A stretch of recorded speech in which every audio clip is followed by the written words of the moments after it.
எல்லாருக்கும் வணக்கம். எல்லாரும் நல்லா இருப்பீங்கன்னு நம்புகிறேன். நான் ரொம்ப நல்லா இருக்கேன். இன்றைக்கி மில்லட் பொங்கல் செய்யலான்னு எடுத்தேன்.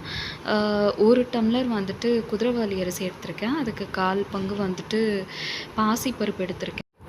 2யும் ஒன்றா போட்டு வாஷ் பண்ணிவிட்டு 1 டம்ளர் அரிசி எடுத்தால் 1 பங்குக்கு 4 மடங்கு தண்ணி வைக்கணும்.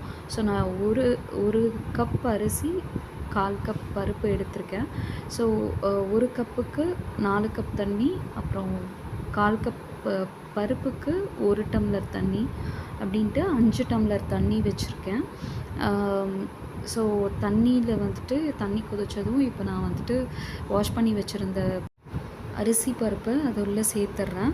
இது கூட 1 ஸ்பூன் மட்டும் உப்பு சேர்த்துக்கிறேன். பொங்கலுக்கு தேவையான அளவு உப்பு மட்டும் சேர்த்துட்டு குக்கரை க்ளோஸ் பண்ணிடலாம்.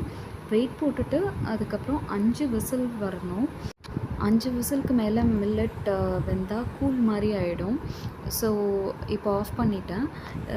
அடுத்து தாளிக்கிறதுக்கு ஒரு கரண்டியில் நெய் சேர்த்துருக்கேன்.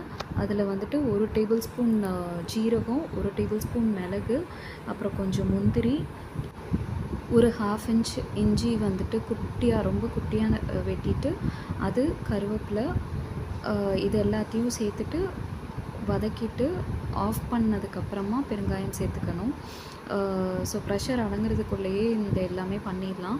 நெக்ஸ்ட்டு வந்து இதுக்கு நான் தேங்காய் சட்னி அரைக்க போகிறேன்.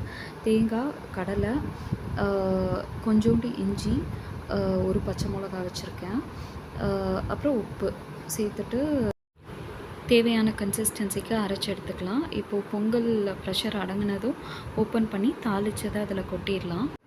இப்போ இது வந்து குதிரைவாலி பொங்கல் நான் செஞ்சுருக்கிறது. இதே மாதிரி வரகு, திணை, சாமையில் செய்யலாம் இதே மெத்தடில்.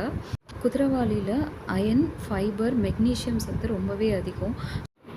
அதனால் இது கர்ப்பப்பையோட ஆரோக்கியத்துக்கு, ஹார்ட் அண்ட் கட் ஹெல்த்துக்கு ரொம்பவே நல்லது. ரொம்பவே ஹெல்த்தியான, ஈஸியாக செய்யக்கூடிய ஒரு பிரேக்ஃபாஸ்ட்.